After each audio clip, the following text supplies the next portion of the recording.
You know that moment when someone drops a bomb at the dinner table and suddenly everyone's fork stops midair? Well, that's exactly what happened last Sunday at my family's monthly gathering. But this wasn't just any bomb. This was a financial nuclear explosion that would tear our family apart and expose secrets that had been buried for decades. My name is Evangeline Hartwell, and I'm about to tell you the most shocking story about my family that you've probably never heard before.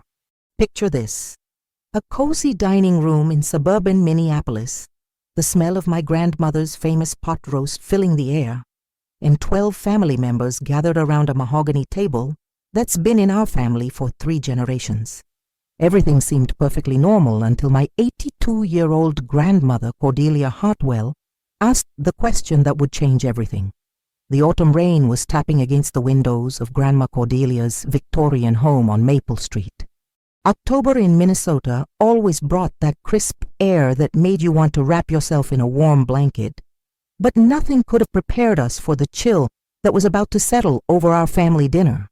I was sitting between my cousin Dashiell and my Aunt Beatrice, picking at my mashed potatoes while listening to my Uncle Barnaby drone on about his latest business venture. The conversation was typical family fare: work complaints, weather updates, and the usual gossip about neighbors. My younger brother Lysander was showing off his new tattoo to our scandalized mother Penelope, while my father Augustus tried to change the subject to football. Then came the moment that would haunt us all. Grandma Cordelia, who had been unusually quiet throughout dinner, suddenly cleared her throat and looked directly at my Uncle Barnaby. Her piercing blue eyes, still sharp despite her age, fixed on him with an intensity that made the entire room fall silent. "Barnaby," she said, her voice carrying that authoritative tone that had commanded respect in our family for decades. "I've been thinking about our arrangement. Is the $2,000 I send you monthly still enough?" The silence that followed was deafening. You could have heard a pin drop in that dining room. Every single person at that table froze, their faces displaying a mixture of shock, confusion, and something else. Something that looked suspiciously like guilt. My Uncle Barnaby's face went from its usual ruddy complexion to a shade of white I'd never seen before. His wife, Imogene, dropped her fork with a clatter that seemed to echo through the sudden stillness. My own mother looked like she'd seen a ghost, while my father's jaw had literally dropped open. But it was my cousin Dashiell's reaction that caught my attention the most. This 25-year-old guy, who usually had a smart comment for everything, suddenly looked like he wanted to crawl under the table and disappear. "Grandma," my mother finally whispered, her voice barely audible, "what are you talking about?" Cordelia's lips curved into a slight smile, but it wasn't a warm one. It was the kind of smile that said she knew exactly what kind of chaos she'd just unleashed, and she was enjoying every second of it. "Oh, Penelope," she said, cutting into her roast beef with precise movements. "Surely you don't think Barnaby here is the only one receiving my monthly generosity?" And that's when I realized that this dinner was about to become the most uncomfortable family gathering in the history of family gatherings. Because if Grandma Cordelia was giving my Uncle Barnaby $2,000 a month, and she was implying that others were receiving money too, then there were secrets at this table that went far deeper than anyone had imagined. The rain outside seemed to intensify, matching the storm that was brewing inside this cozy dining room. I glanced around at my family members, studying their faces, trying to read the expressions that were rapidly changing from confusion to panic to something that looked suspiciously like fear. My Aunt Beatrice, who had always prided herself on being the family's moral compass, was staring at her plate like it contained the secrets of the universe. My cousin Ophelia, Barnaby's daughter, was texting frantically on her phone under the table. Even my grandmother's longtime housekeeper, Mrs. Delacroix, who had been serving dinner, paused in the doorway with a knowing look that suggested she was privy to information the rest of us weren't. "Grandma," I finally found my voice, "I think we're all a little confused here. What monthly arrangement are you talking about?" Cordelia set down her fork and leaned back in her chair, her eyes twinkling with what I could only describe as mischief mixed with determination. She was wearing her favorite lavender sweater, the one with the pearl buttons that she'd worn to every family gathering for the past 5 years, and her silver hair was perfectly styled despite the humidity from the rain.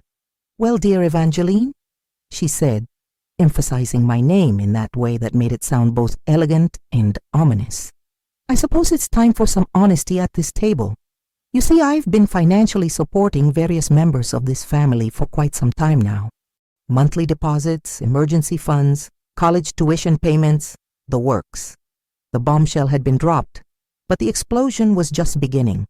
My brother Lysander, who had been uncharacteristically quiet since Grandma's revelation, suddenly spoke up.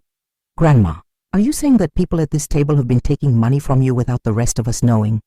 "Taking is such an ugly word," Cordelia replied, her tone matter-of-fact. "I prefer to think of it as selective family support." The implications of her words hit me like a freight train. If she was giving money to some family members and not others, then there were layers to our family dynamics that I had never even suspected.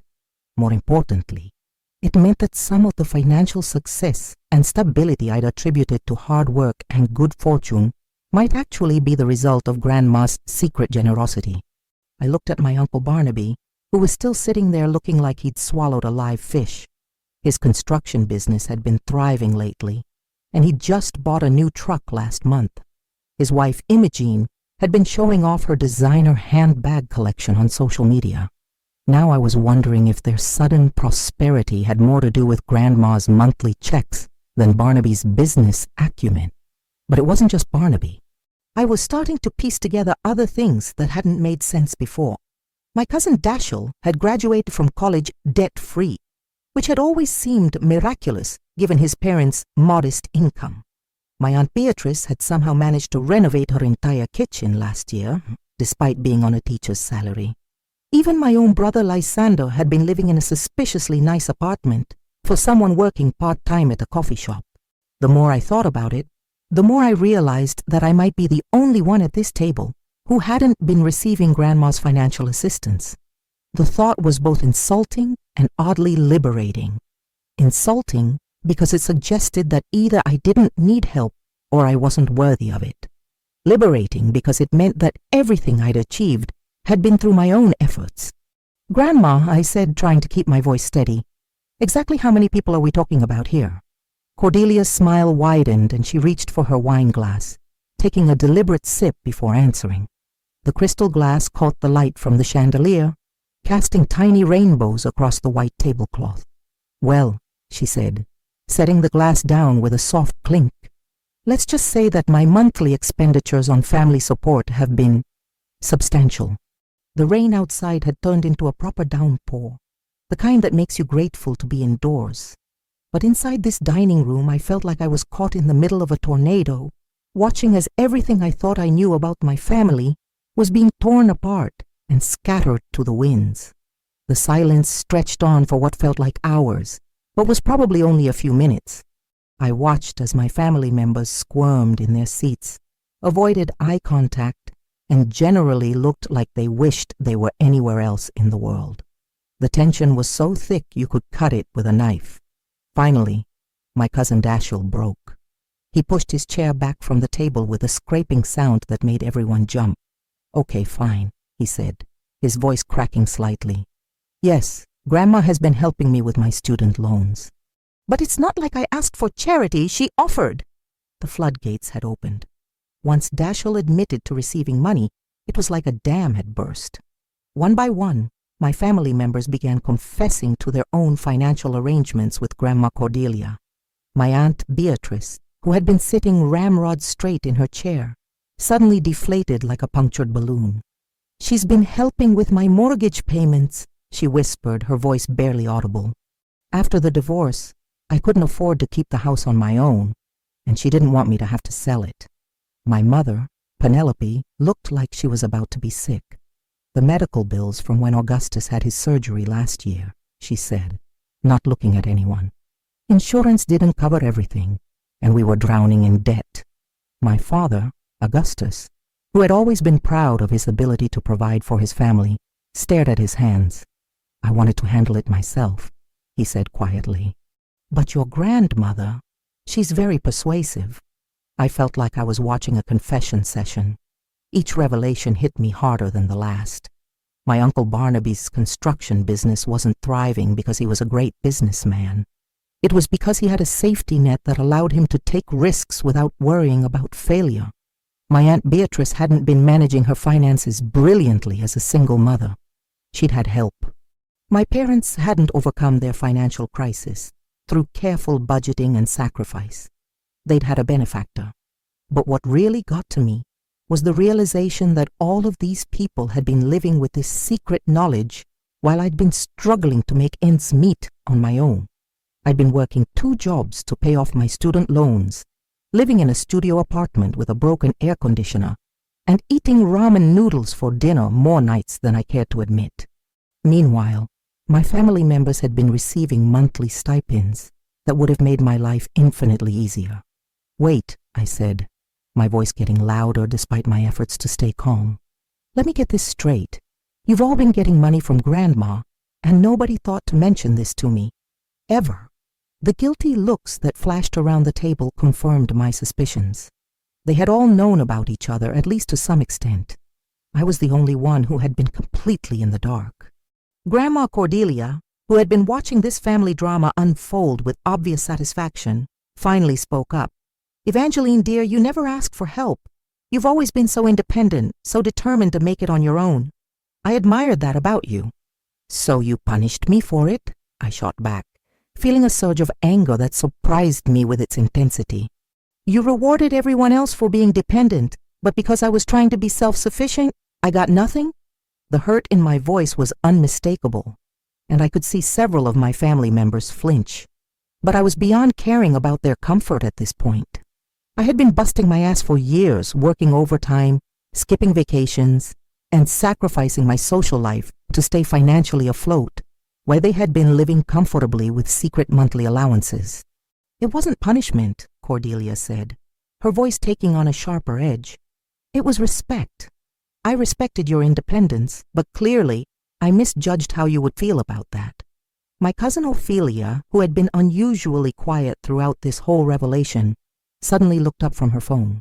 "Evangeline, it's not like we planned this," she said defensively. "Grandma approached each of us individually. We didn't even know about each other until recently." "Recently?" I repeated, feeling another wave of betrayal wash over me. "You mean you've been comparing notes?" The looks that passed between my family members told me everything I needed to know. They had been talking about this among themselves. They had formed a secret club of Grandma's beneficiaries, and I was the only one who hadn't been invited to join. My brother Lysander, who had been uncharacteristically quiet since his initial outburst, suddenly stood up. "This is bullshit," he said, his voice shaking with emotion. "Evangeline, I've been wanting to tell you for months. I felt like such a fraud every time you talked about how hard you were working, how proud you were of making it on your own. I wanted to tell you that I was getting help, but Grandma made us all promise not to discuss it with anyone else." "Made you promise?" I turned to look at Grandma Cordelia, who was now looking less pleased with the direction this conversation was taking. "You swore them to secrecy. I believed that financial arrangements should remain private," she said, but there was a defensive tone in her voice that hadn't been there before. "I didn't want to create jealousy or resentment within the family." "Well, congratulations," I said, standing up so abruptly that my chair fell backward. "You've created exactly what you were trying to avoid. Except now it's worse because it's mixed with deception and betrayal." The sound of the chair hitting the floor seemed to echo through the dining room. Outside, the storm was getting worse, with thunder rumbling in the distance and lightning illuminating the windows. It felt like the weather was matching the turmoil inside the house. Mrs. Delacroix, who had been standing in the doorway throughout this entire exchange, finally stepped forward. "Perhaps I should clear the table," she said diplomatically. "No," Grandma Cordelia said firmly. "We're not finished here." She stood up slowly, her age showing in the careful way she moved. Despite being in her 80s, she still commanded attention when she spoke. "Evangeline, I understand that you're upset, but you need to understand something. The money I've been giving to your family members isn't just charity. It's an investment." "An investment in what?" I asked, my voice dripping with sarcasm. "In their loyalty," she said simply, and the honesty of that statement hit me like a physical blow. The room fell silent again, but this time it was a different kind of silence. It was the silence of people processing a truth that was too ugly to ignore. Grandma Cordelia wasn't just helping her family out of love and generosity. She was buying their loyalty, their dependence, their compliance. I looked around at my family members, seeing them in an entirely new light. My Uncle Barnaby, who had always agreed with everything Grandma said, even when it seemed unreasonable. My Aunt Beatrice, who had given up her own opinions in favor of parroting Grandma's views. My cousin Dashiell, who had started spending every holiday and family gathering at Grandma's house, even when he'd rather be with his friends. They hadn't just been receiving money, they had been purchased. "That's sick," I said, my voice barely above a whisper. "You've been manipulating all of them." "I've been ensuring that my family stays together," Cordelia replied, her voice steady, but her eyes flashing with something that looked like anger. "I've been preventing the kind of drift that happens when people move away, start their own lives, and forget about their elders. The money was just a tool to maintain our bonds." "Those aren't bonds," I said, feeling tears of anger and frustration burning behind my eyes. "Those are chains." The thunder outside crashed so loudly that everyone jumped. The lights flickered, casting eerie shadows across the dining room. For a moment it felt like we were all trapped in some kind of gothic novel, with dark family secrets being revealed during a dramatic storm. But this wasn't fiction. This was my real life, and my real family, and the relationships I had thought were built on love and mutual respect were apparently built on monthly payments and financial dependency. I grabbed my jacket from the back of my chair and headed for the door. "I need some air," I said, not looking back at any of them. "Evangeline, wait," my mother called after me. "We need to talk about this." "Do we?" I turned around to face her and I could see the pain in her eyes. "Because it seems like you've all been talking about it just fine without me." I walked out into the storm, letting the rain soak through my jacket and into my bones. The cold shock of the water was almost a relief after the suffocating atmosphere inside the house. As I stood on Grandma's front porch, watching the lightning illuminate the street, I realized that everything I thought I knew about my family had been built on a lie. And now I had to figure out what to do with that knowledge.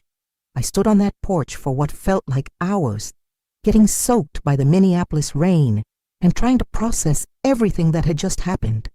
The cold October air was biting through my wet jacket, but I didn't care. I needed the physical discomfort to distract from the emotional turmoil that was tearing me apart inside. Through the dining room window, I could see my family still gathered around the table, their animated gestures suggesting they were having an intense discussion. Probably about me, I thought bitterly. Probably about how to handle the one family member who hadn't been bought and paid for. My phone buzzed with a text from my brother Lysander. "Please come back inside. We need to talk." I was about to ignore it when the front door opened behind me. I turned, expecting to see my mother or maybe my father, but instead, it was Mrs. Delacroix. She was holding a steaming cup of coffee and had thrown a shawl over her shoulders. "Thought you might need this," she said, offering me the coffee. "It's nasty weather to be standing out here in." I accepted the cup gratefully, wrapping my cold fingers around the warm ceramic. Mrs. Delacroix had been working for my grandmother for over 15 years, and she'd always been kind to me. She was probably in her 60s, with graying hair that she kept in a neat bun, and wise eyes that seemed to see everything. "You knew about all this, didn't you?" I asked her. She nodded slowly. "I handle your grandmother's finances, dear.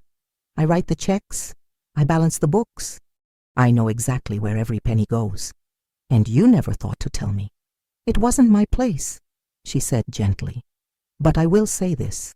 I never agreed with the arrangement. I told your grandmother more than once that it would cause problems eventually." I took a sip of the coffee, letting the warmth spread through my chest. "She said it was about keeping the family together, but it feels more like she was collecting people, like we were all just possessions." "Mrs. Delacroix was quiet for a moment, looking out at the storm. Your grandmother is a complicated woman, Evangeline. She's been through a lot in her life, and she's learned to use whatever tools she has to get what she wants. Sometimes those tools are love and kindness. Sometimes they're money and manipulation. But why exclude me? I asked, the question that had been burning in my chest since this whole mess started.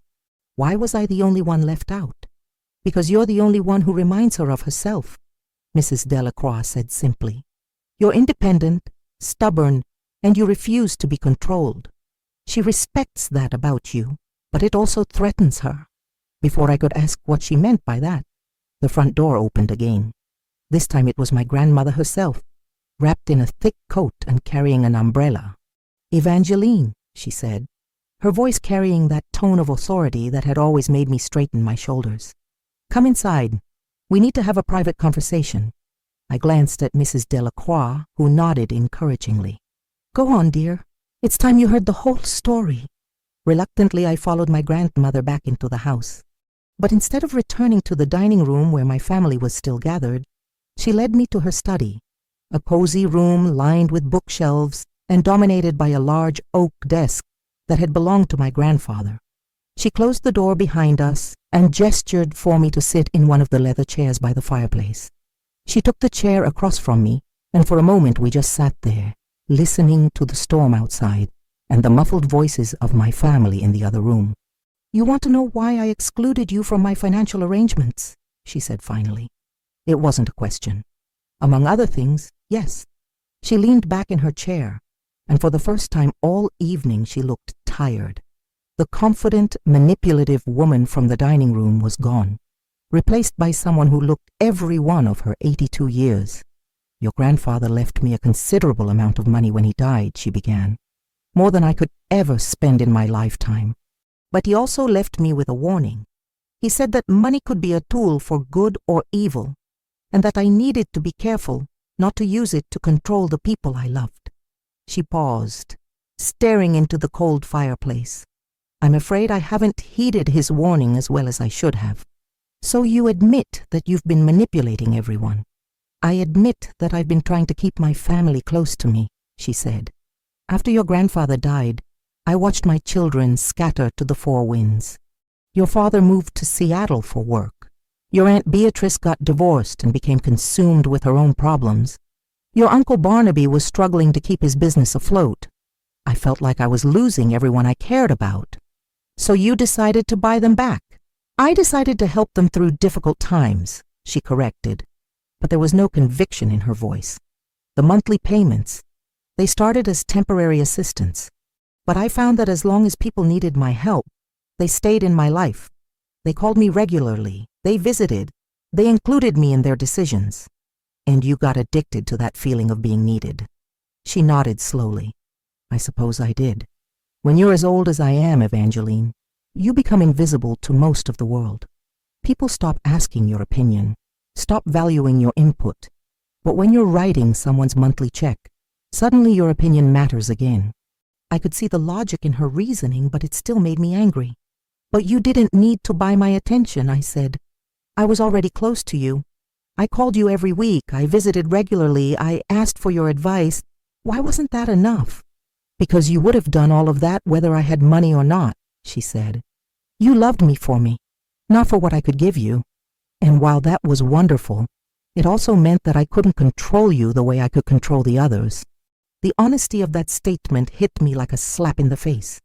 So you punished me for loving you unconditionally. I excluded you because I was afraid that if I tried to control you the way I was controlling the others, I would lose you completely, she said. And you were too important to me to risk that. I sat there in stunned silence, processing what she had just told me. In her twisted logic, she had shown me the greatest respect by not trying to manipulate me. But in doing so, she had also excluded me from the family dynamic that she had created. Grandma, I said finally, do you realize what you've done to this family? You've created a situation where everyone's loyalty is bought and paid for, where no one can be honest about their feelings or their needs because they're afraid of losing their financial support. I realize that now, she said quietly. Watching everyone's faces tonight, seeing how they reacted when the truth came out, I understand that I've created something toxic. So what are you going to do about it? She was quiet for a long moment, and I could hear the storm beginning to calm outside. The thunder was moving farther away, and the rain was settling into a steady patter against the windows. I don't know, she admitted. I'm 82 years old, Evangeline. I don't have many years left, and I'm terrified of spending them alone. But I also can't continue to manipulate the people I love. You don't have to spend them alone, I said gently. But you have to let people choose to be with you because they want to be, not because they feel financially obligated. She looked at me with those sharp blue eyes, and I could see decades of loneliness and fear swimming in their depths. What if they choose to leave? Then at least you'll know that the people who stay are there because they genuinely love you, I said. Isn't that worth more than bought loyalty? Before she could answer, there was a soft knock on the study door. Come in, she called. Mrs. Delacroix peeked her head in. I'm sorry to interrupt, but the family is asking when you'll be coming back to finish the conversation. I looked at my grandmother, who suddenly looked very small and fragile in her big leather chair. Are you ready to face them? She straightened her shoulders, and I could see some of her old strength returning. I suppose I've caused enough damage for one evening. It's time to start trying to fix it. As we walked back toward the dining room, I realized that this conversation was far from over. The revelations of the evening had torn our family apart, but maybe, just maybe, they had also given us a chance to build something more honest and authentic in its place. The question was whether everyone would be willing to do the hard work required to make that happen. When we returned to the dining room, the scene that greeted us was like something out of a family therapy session gone wrong. My relatives were scattered around the room in small groups, having what appeared to be intense whispered conversations. The formal dinner setting had been abandoned, with plates pushed aside and coffee cups scattered across the table. My mother, Penelope, was standing by the window with my father, their voices low but their body language tense. My Uncle Barnaby was slumped in his chair, his head in his hands, while his wife Imogene rubbed his shoulders and shot worried glances at the rest of us. My cousins Dashiell and Ophelia were huddled together near the fireplace, both looking like they'd rather be anywhere else in the world. The conversation stopped abruptly when Grandma Cordelia and I entered the room. All eyes turned to us, and I could feel the weight of their expectations, their fears, and their desperate need for some kind of resolution. Well, Grandma said, settling back into her chair at the head of the table, I suppose we should finish what we started. My Aunt Beatrice, who had been unusually quiet since her confession earlier, suddenly spoke up. Cordelia, I need to ask you something directly. Are you planning to cut off our monthly support now that everything's out in the open? The question hung in the air like a bomb waiting to explode. I could see the panic in several faces around the room, and I realized that my family members weren't just embarrassed about being caught in this deception. They were terrified of losing their financial lifeline. That depends, Grandma said carefully, on what kind of relationship we want to have going forward. What do you mean? My cousin Dashiell asked, his voice tight with anxiety. I mean, Grandma said, folding her hands in her lap, that I've come to realize that my financial arrangements have created an unhealthy dynamic in this family. People have been afraid to disagree with me, afraid to make decisions I might not approve of, afraid to be truly honest about their feelings and needs. My Uncle Barnaby looked up from his hands. Are you saying that we've been fake with you? Because that's not true, Cordelia. We genuinely care about you. I'm sure you do, she replied, but there was a sadness in her voice that made my heart ache. But how can any of us know what's genuine and what's influenced by financial dependency? How can I trust that you visit me because you want to, not because you need to maintain your monthly income? The room fell silent again, but this time it was the silence of people being forced to confront an uncomfortable truth.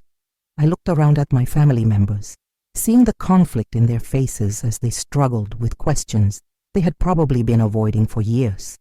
My brother Lysander, who had been pacing near the doorway, suddenly stopped and turned to face the room. You know what? He said, his voice getting stronger with each word. "I can't speak for everyone else, but I'm tired of this. I'm tired of feeling like I owe you something every time I see you, Grandma. I'm tired of second-guessing everything I say because I'm afraid you'll disapprove and cut me off." "Lysander," my mother said sharply, "that's not fair." "Isn't it?" he shot back. "When was the last time any of us disagreed with Grandma about anything important? When was the last time we made a major life decision without considering how it would affect our monthly stipend?" The questions hit their target. I could see recognition dawning in several faces, including my own parents. My father had turned down a job promotion last year that would have required relocating to Denver. At the time, he'd said it was because he didn't want to move away from family. But now I wondered if it was because he didn't want to jeopardize his financial arrangement with Grandma. "That's exactly what I'm talking about," Grandma said, and there was approval in her voice as she looked at Lysander. "You're being honest about how the money has affected your behavior. That's the first step toward fixing this mess." My cousin Ophelia, who had been unusually quiet all evening, suddenly burst into tears. "I don't know how to stop," she sobbed. "I've been getting money from Grandma since I was 18, and I've never learned how to budget or save or be a real adult. I'm 23 years old, and I'm completely dependent on monthly allowances like I'm still a child." Her confession opened another floodgate.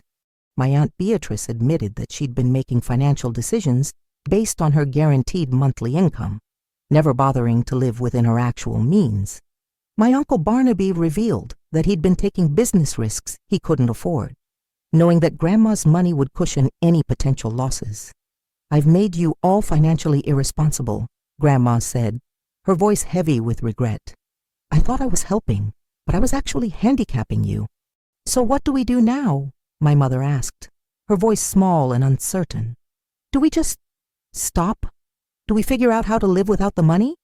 "I think," I said, speaking up for the first time since we'd returned to the dining room, "that we need to have individual conversations about what each person actually needs versus what they've been getting." Everyone turned to look at me, and I realized that I was probably the only person in the room who could speak objectively about this situation, since I hadn't been part of the financial arrangements. "I mean," I continued, "some of you might genuinely need temporary assistance while you figure out how to adjust your budgets and lifestyles. But others might be able to transition to independence more quickly. And some of you might discover that you don't actually need as much help as you thought you did." My cousin Dashiell nodded slowly. "That makes sense. I've been paying minimums on my student loans because I knew I had Grandma's money to fall back on. But if I got a second job or moved to a cheaper apartment, I could probably handle the payments myself. I could downsize my house," my Aunt Beatrice added quietly. "I've been living in a 4-bedroom place because I could afford it with the monthly help, but I don't actually need that much space. And I could stop taking stupid business risks," my Uncle Barnaby said, his voice gaining strength. "I've been gambling with other people's money, essentially. That's not fair to anyone." As I listened to my family members talk about practical changes they could make, I felt a mixture of hope and sadness. Hope because they were finally being honest about their situations and taking responsibility for their choices. Sadness because it had taken this dramatic confrontation to get us to this point. "There's something else we need to discuss," Grandma said, and her tone made everyone pay attention. "The money I've been giving you, it's not just affecting your relationship with me. It's affecting your relationships with each other." She was right, and I could see the realization dawning on several faces around the room. The financial arrangements had created a hierarchy within the family, with the recipients feeling simultaneously grateful and resentful, and with me feeling excluded and bitter. "I think," I said carefully, "that we need to commit to being honest with each other going forward. No more secret financial arrangements. No more pretending that everything is fine when it's not. And no more using money as a way to control people," my grandmother added, looking directly at me. "That includes me. I need to learn how to maintain relationships based on love and shared experiences, not financial dependency." The storm outside had finally passed, leaving behind the clean, fresh smell of rain-washed air. Through the dining room windows, I could see the moon peeking through the clouds, casting silver light across the wet streets. "So where do we go from here?" my mother asked. Grandma Cordelia stood up slowly, her age showing in the careful way she moved. "I think," she said, "that we should start by agreeing on some new ground rules. First, I'm going to phase out the monthly payments over the next 6 months, giving everyone time to adjust their budgets and make necessary changes." There were nods of agreement around the room, though I could see anxiety in several faces. "Second," she continued, "we're going to have regular family meetings where we discuss money, expectations, and any problems that come up. No more secrets, no more assumptions. And third," I added, feeling brave, "we're going to work on rebuilding our relationships based on who we actually are, not who we think we need to be to maintain financial security." My Uncle Barnaby raised his hand tentatively, like a student in class. "I have a confession to make," he said, his voice shaky. "The reason I've been so agreeable with everything you've said over the past few years, Cordelia, it wasn't just because of the money. It was because I was ashamed that I needed it in the first place." His wife, Imogene, squeezed his hand. "We both were," she added. "We felt like failures for not being able to make it on our own, and we were grateful for the help, but we were also resentful that we needed it." "That's exactly the kind of honesty we need more of," Grandma said, and I could see tears gathering in her eyes. "I never wanted any of you to feel ashamed. I wanted to help, but I see now that I created a situation where pride and gratitude got all tangled up with dependency and resentment." My cousin Dashiell stood up and walked over to me. "Evangeline, I owe you an apology," he said, his voice sincere. "I've been feeling guilty every time I saw how hard you were working, how proud you were of your independence. I should have told you what was happening, even if Grandma asked us not to. We all should have," my mother added, tears streaming down her face. "You're my daughter, and I let you struggle alone while I was getting help. That was wrong." The apologies came fast after that, with each family member acknowledging their part in the deception. But what struck me most was how relieved everyone seemed to be finally talking openly about what had been happening. "You know what's funny?" I said, wiping my own tears away. "I spent years feeling like maybe I wasn't good enough, like maybe I wasn't as loved as the rest of you, because I seemed to be the only one struggling. Now I find out that I was actually the only one who was truly independent." "You were," Grandma said firmly, "and I'm proud of you for that. I should have told you so instead of assuming you knew." As the evening wound down, we made concrete plans for moving forward. Grandma would gradually reduce everyone's monthly payments, giving them time to adjust. We would have monthly family meetings to check in with each other and address any issues that came up. Most importantly, we committed to being honest about our financial situations and our feelings. My brother Lysander volunteered to coordinate the transition plan, creating a spreadsheet to track everyone's progress toward independence. My cousin Ophelia said she wanted to take a financial literacy class to learn budgeting skills she'd never developed. My Uncle Barnaby promised to revise his business plan to be more conservative and sustainable. "There's one more thing," Grandma said as we were all getting ready to leave. "Evangeline, I want you to know that you're included in my will, just like everyone else. The monthly payments were never about favoritism or love. They were about immediate need and, I'm ashamed to admit, my own need for control." "I never doubted that you loved me," I said, giving her a hug. "But I'm glad we're finally talking about all of this openly." As I drove home through the quiet Minneapolis streets, I reflected on how dramatically the evening had changed all of us. The family dinner that had started with pot roast and small talk had ended with tears, confessions, and a complete restructuring of our family dynamics. 3 months later, I'm happy to report that our new approach is working. My Uncle Barnaby's business is smaller but more stable. My Aunt Beatrice has moved into a cozy 2-bedroom condo that she can afford on her teaching salary. My cousin Dashiell got a promotion at work and is now paying his student loans aggressively.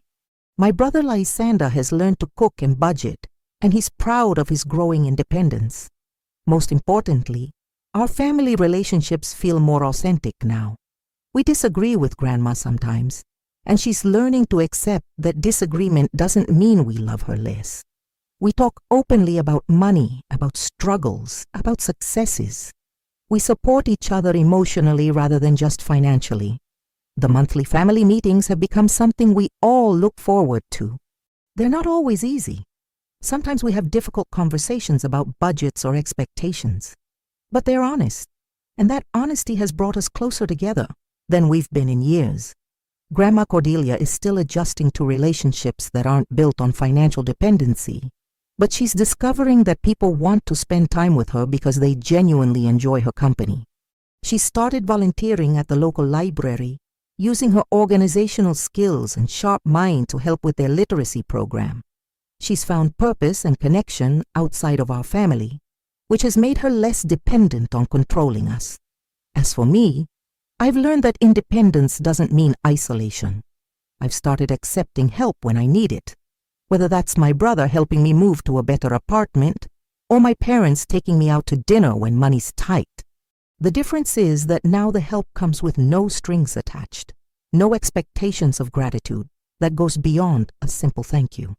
The biggest lesson I've learned from that stormy October evening is that family relationships, like any relationships, require honesty to thrive. Money can complicate those relationships in ways that aren't always obvious. But when you strip away the financial obligations and dependencies, what's left is either genuine love and connection or it's nothing. In our case, I'm grateful to say that what remained was love. It was messy, complicated, and sometimes painful love, but it was real, and that, I've discovered, is worth more than any monthly payment could ever be. The rain that night washed away more than just the day's dust and heat.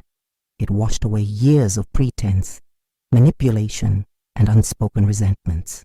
What grew in its place was a family that might not be perfect, but is finally, truly honest with each other. And sometimes that's the best foundation you can ask for.